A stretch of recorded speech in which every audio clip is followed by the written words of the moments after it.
Bienvenidos, esto es Fuera de la Caja. Yo soy Macario Esquetino y le agradezco mucho que me escuche en esta nueva emisión de Largo Aliento. Continuamos platicando de lo que hemos estado viendo últimamente y en particular ahora quisiera profundizar un poco en por qué mi argumento de la necesidad de considerar iguales a todos para poder construir sociedades democráticas, exitosas económicamente y razonablemente justas. Esto no es un asunto trivial, no es tan sencillo de explicar, pero creo que vale la pena entrar un poco más a profundidad, sobre todo por algunos comentarios de ustedes. Que a lo mejor no es tan claro como lo he intentado explicar en ocasiones anteriores. Primero, este tema de considerar iguales a todos no es algo frecuente entre los seres humanos. Yo diría no es una cosa natural, es algo construido por nosotros, es un tema cultural. En el origen no lo sabemos con certeza porque no tenemos documentos de ello, pero es lo que podemos inteligir a partir tanto de los narrativas que después se pudieron escribir, como de rastros arqueológicos y del comportamiento de algunas sociedades todavía de cazadores-recolectores que fueron estudiadas en el transcurso de los últimos 2 siglos, que es cuando, bueno, pues se pudo tratar de documentar adecuadamente el comportamiento. Por razón obvia, no puede usted pensar que cazadores-recolectores del siglo XIX hayan sido iguales a las que existían hace 40.000 años. Eso no lo sabemos. Sin embargo, es nuestra mejor aproximación. Eh, Originalmente se supone en un grupo humano todos tenían más o menos la misma importancia, en tanto que estamos hablando de un grupo muy chiquito, construido de manera familiar. Ya recuerda usted, hemos platicado que la aproximación que ahora tenemos más útil es pensar en esta sociedad multinivel de una familia nuclear de 5 elementos, el papá, la mamá y los 2 o 3 hijos que había. En ese entonces se tenían intentos de tener más hijos, pero recuerde usted, si estamos hablando de sociedades o de grupitos humanos que se están moviendo de un lado para el otro, pues no es fácil andar acarreando a los niños. Además, mientras la mujer está amamantando al hijo, la probabilidad de embarazarse es más baja, de manera pues que en estas sociedades originales tenemos grupos chiquitititos. También recuerde, porque eso se nos olvida mucho, que naturalmente solo la mitad de las personas alcanzaba la edad de los 15 años. La mayoría moría muy rápido, antes del primer año de vida, y pocos, como decían todavía cuando yo era niño, pocos se lograban. Entonces, pues esta pequeña familia, junto con familias similares a ellos, hacían esta familia extendida de 15 elementos que podía llegar a un grupo de 50, vamos a suponer. Y en ese grupo de 50 todos tenían prácticamente pues la misma importancia, no había razón para diferenciar a unos o a otros. No había posibilidad de acumular mucho porque nada más podía usted tener lo que pudiera mover de un lado al otro. Y esta sociedad es la que cuando podemos producir de manera exitosa comida en exceso, es la que va a convertirse en una sociedad, nos dicen, desigual. E insisto, esto es una crítica frecuente de muchos autores, insistiendo que la desigualdad tiene su origen en la agricultura. En realidad, más que pensar en la agricultura, hay que pensar en la posibilidad de vivir en un lugar de manera estable por periodos largos de tiempo, porque eso es lo que permite acumular. Eh, con la agricultura, evidentemente, pues va usted a vivir en el mismo lugar durante todo el año para poder sembrar y cosechar. Pero no es la única forma en la cual puede usted vivir de manera estable. También lo puede hacer con el pastoreo. Y esto va a llevar a una sociedad un poco distinta. De hecho, tenemos ahora más o menos claro que las sociedades que empiezan a vivir de manera estable van a comportarse de manera distinta en al menos tres casos. En las sociedades que viven alrededor de una agricultura que puede trabajarse por una sola persona en un cierto espacio, otros que necesitan a muchas personas para poder producir, como es el caso del arroz, y un tercer caso en donde la fuente principal es el pastoreo. Estas tres formas de producción van a llevar a tres formas distintas de organización social, porque en las sociedades agrícolas que requieren más personas para poder producir, que tienen que trabajar todos juntos, se van a ir construyendo formas de asociación mucho más colectivistas que las que se construyen en sociedades en donde cada persona puede explotar su pedacito. Con los pastores, lo que vamos a tener es una construcción mucho más machista, en donde el pastor, que se va a ir a cuidar a su rebaño, se lo va a llevar a la montaña durante 3 meses, pues vive preocupado de que su esposa, que vive allá abajo, pues no vaya a andar con otro. Entonces, esto va a dar origen a sociedades mucho más machistas. Son las primeras exploraciones que tenemos, después se las documento mejor para que no tenga usted duda al respecto. Y no es que sea una cosa ya así obligada, es nuestras interpretaciones que estamos construyendo ahorita. Pero esto tiene sentido. Recuerde usted la construcción de prácticamente toda Europa y buena parte de lo que llamamos Cercano Oriente es alrededor de pastores. El grupo que llamamos indoeuropeo, que va a estar migrando constantemente hacia Europa y que es el origen tanto de las culturas del norte de Europa, los celtas y distintas otras culturas ahí, pero también de los griegos, de los romanos y en buena medida de la región que está en Mesopotamia, ya a partir del 2000 antes de Cristo, antes de eso no es así. Entonces, estas sociedades tienden a ser mucho más patriarcales y machistas de otras sociedades esencialmente agrícolas. Esta es, insisto, hipótesis en la que se está trabajando en estos días. Pero estas tipo de sociedades, insisto, nos van a dar una forma diferente de vida en donde la desigualdad ocurre al interior de la sociedad entre quienes pueden acumular más y quienes no lo logran. Quienes van a acumular más son quienes pues tienen ya sea el poder militar o el poder de la religión. Al respecto, hay personas que han estado insistiendo en un libro que se publicó hace algún tiempo que se llama El despertar de todo. No sé exactamente el nombre en español, pero esa sería la traducción de un antropólogo que se llamó David Graeber, que ya murió, eh, en donde pues la idea es, nosotros éramos iguales los seres humanos y eso fue lo que se echó a perder y esencialmente estamos hechos para ser iguales. Ese es el libro que a mí me parece muy malo, ya lo he platicado.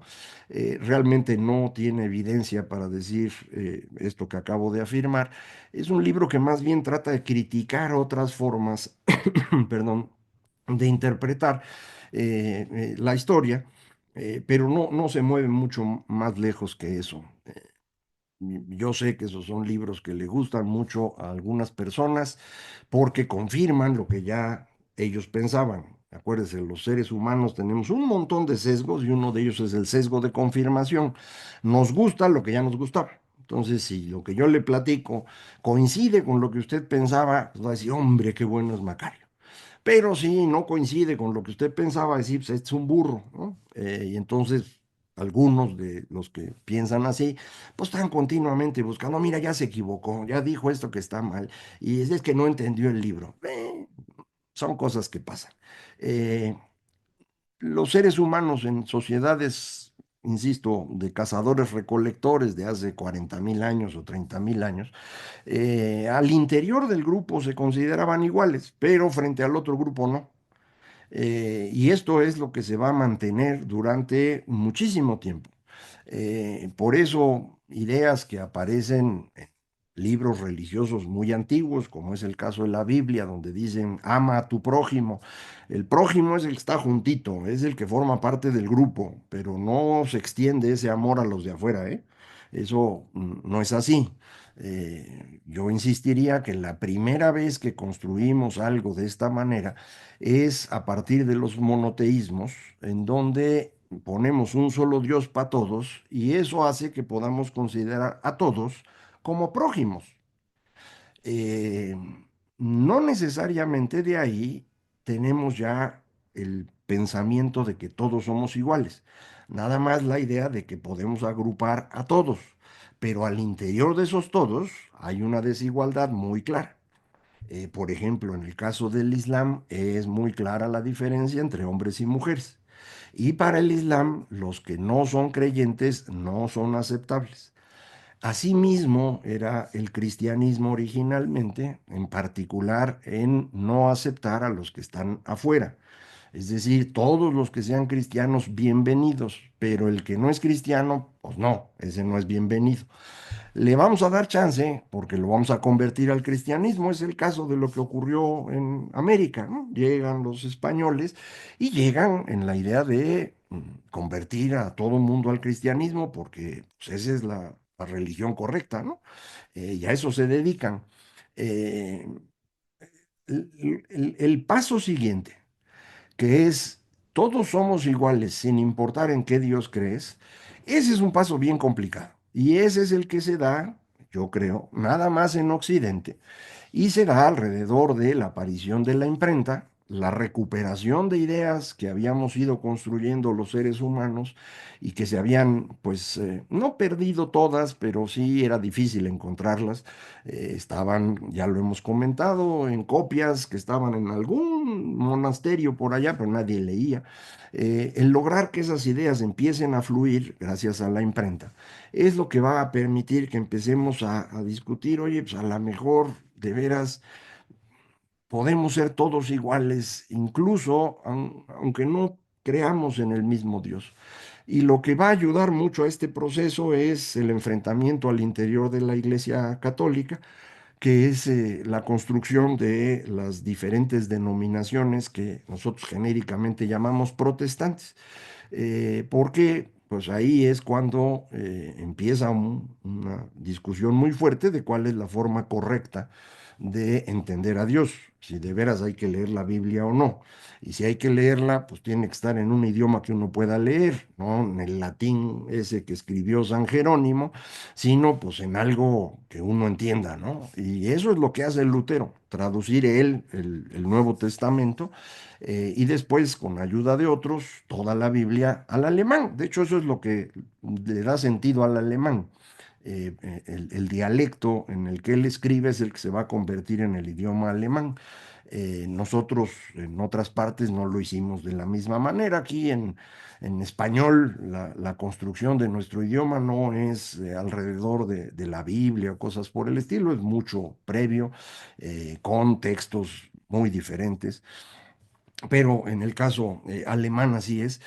Pero después de que Lutero hace esto, pues Calvino hace lo suyo y otros hacen otras cosas y empiezas a tener diferentes formas de acercarte a Dios y hay un enfrentamiento muy grande, le insisto, es el periodo en el que hay más muertes en nuestra historia por causa de enfrentamientos, por causa de guerras en términos relativos al tamaño de la población.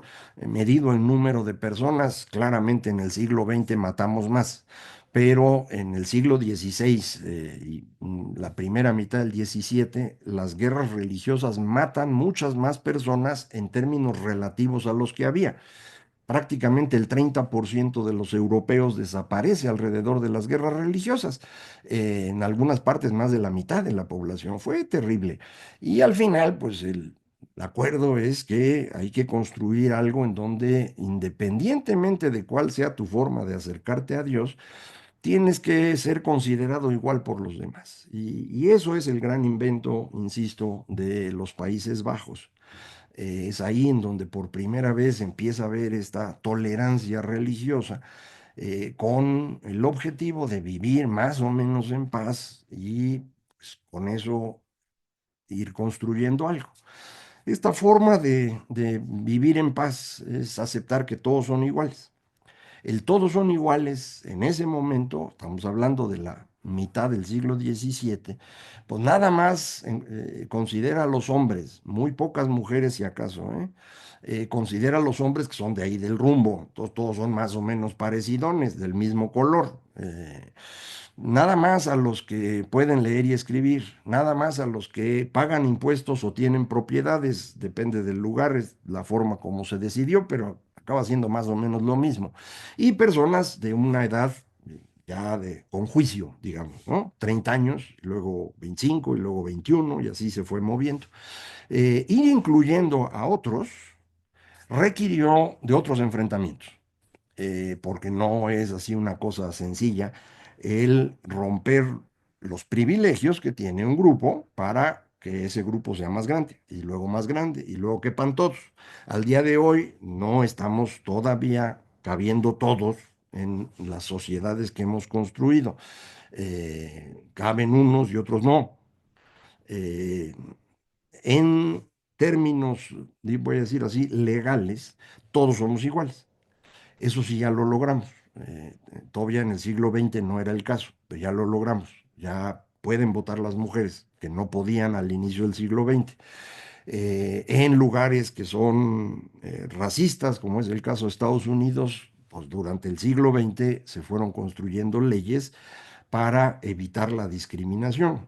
En los hechos, no estamos logrando todavía que las mujeres tengan el mismo acceso a los espacios de poder y tampoco estamos logrando que las personas traten a todos por igual independientemente de su color de piel. O sea, es un trabajo en proceso, no hemos terminado. Es importante, sin embargo, ver la inmensa diferencia con lo que teníamos antes. Sí hemos ido avanzando. Este avance no es porque los seres humanos nazcan ahora más inteligentes o más buena onda, es porque vamos construyendo instrumentos para que esto ocurra. Esos instrumentos son los que los economistas llaman instituciones. Y lo traigo a colación porque el premio Nobel de Economía de este año se otorgó a tres personas que han escrito varios libros, cuatro libros, acerca de las instituciones y la economía. Son Acemoglu, así se pronuncia, usted lo va a leer Acemoglu, es turco, el nombre correcto es Acemoglu, Robinson y Johnson. Ellos escribieron un libro originalmente muy técnico, Los orígenes de la democracia y la dictadura. Luego un libro muy popular, que es el que todo el mundo conoce, y algunos hasta lo han leído, que se llama ¿Por qué fracasan las naciones? Y en ese libro arranca con un ejemplo de Nogales, Nogales, Arizona y Nogales, Sonora. Y dice, miren, esta es la misma, el mismo pueblo, nada más dividido por la frontera. Y vean la diferencia. Nogales, Sonora es un pueblo ahí medio rabón, Nogales, Arizona es un pueblo que le va mejor.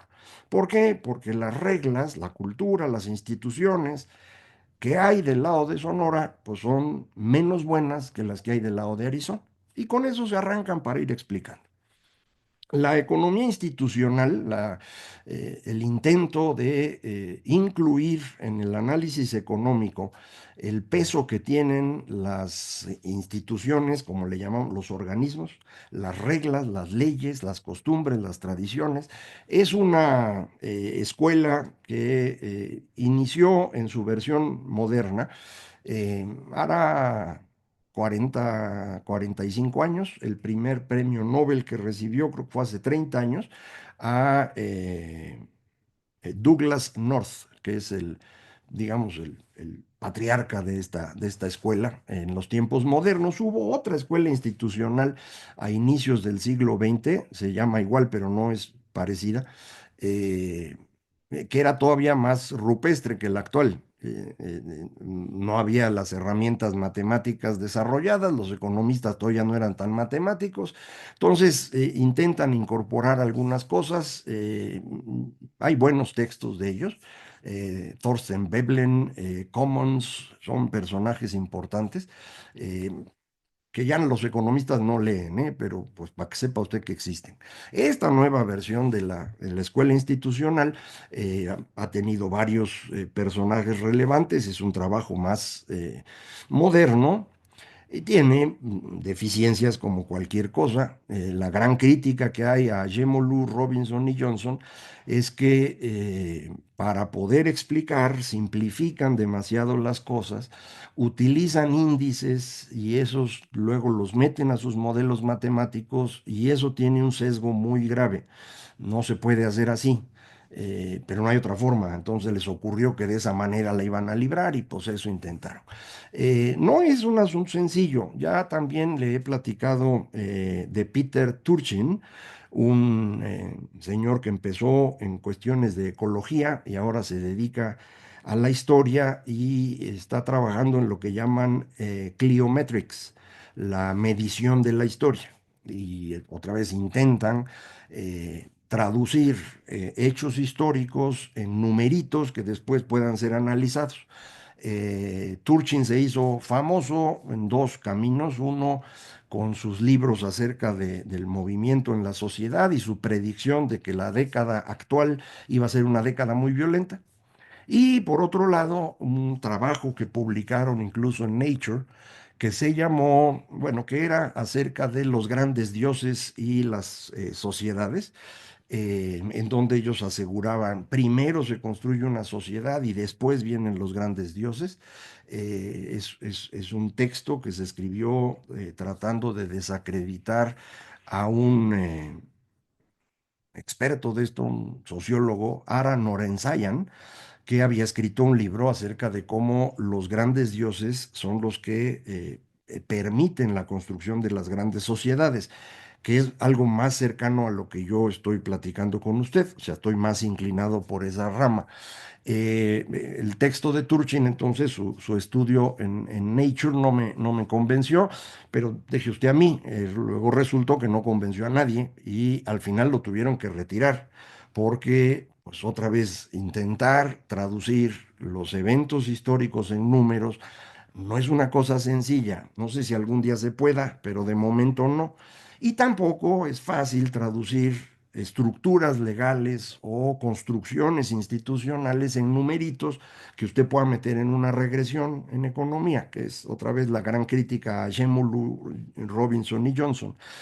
Eh, yo coincido, no se puede hacer esto, por eso me parece más útil hacerlo como lo he estado platicando con usted, tratando de identificar en cada una de las construcciones institucionales los elementos que nos permitan entender el efecto que tiene eso sobre la economía.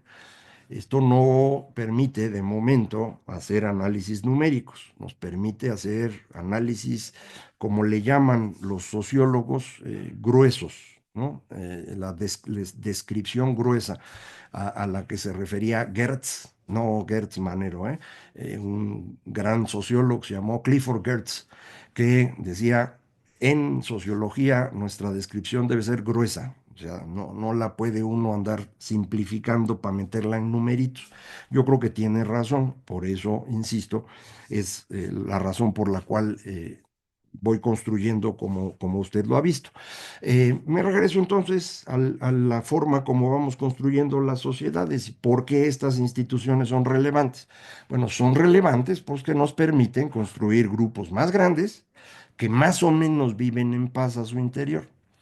En el último invento que tuvimos, o el penúltimo, dijimos, con un solo Dios podemos incorporar a todo mundo. Al interior de ese todo mundo, pues hay niveles. Entonces las mujeres quedaron abajo, Y de los demás, pues quedan arriba los del poder militar y los del poder religioso. ¿Por qué? Bueno, el poder tiene tres fuentes. Ya lo hemos platicado en alguna otra ocasión, pero lo recuerdo ahora. Esas tres fuentes son el poder coercitivo, la capacidad de obligar a alguien a hacer lo que no quería a golpes. El poder económico, hacerlo a través de intercambio de recursos, yo te pago y tú vas a la esquina y me traes mi refresco. Y el poder persuasivo, yo te convenzo de que yo tengo razón y por lo tanto tú vas a la esquina por mi refresco. Tres poderes distintos. De esos tres poderes distintos, dos de ellos, el poder coercitivo y el poder persuasivo, han sido determinantes en todo este proceso, toda la historia. En un momento estaban juntos, tenía usted al faraón, que era al mismo tiempo la cabeza de la iglesia, de la religión egipcia, y la cabeza del Estado. Esto se separa después. En el caso, por ejemplo, de la República Romana, usted tiene el poder coercitivo en manos del Senado, que lo delega en una persona que es el cónsul, y tiene usted el poder religioso en unos distintos personajes que son los responsables de cada una de las religiones, cada uno de los dioses que se tienen ahí, que tienen sus fiestas y todo lo demás. Los vuelve usted a juntar eventualmente con el Imperio Romano.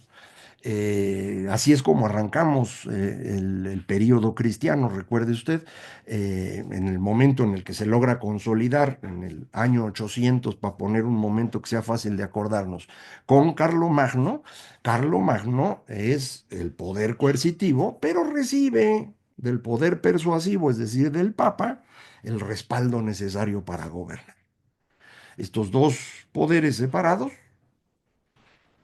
vuelven a enfrentarse 300 años después y de ese enfrentamiento ya no vuelven a juntarse. Y empezamos a tener un proceso muy curioso en el cual el poder persuasivo empieza a quedar en manos de un grupo de personas, que son los clérigos.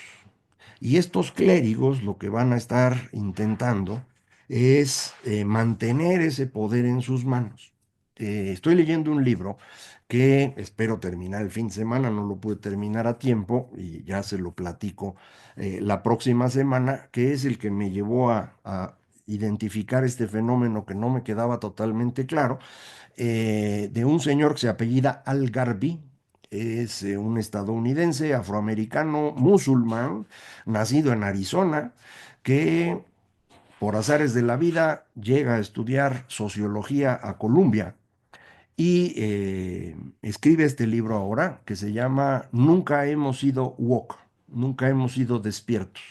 Y es una crítica tanto al wokismo como, sobre todo, a este grupo de personas que tienen el control del poder persuasivo.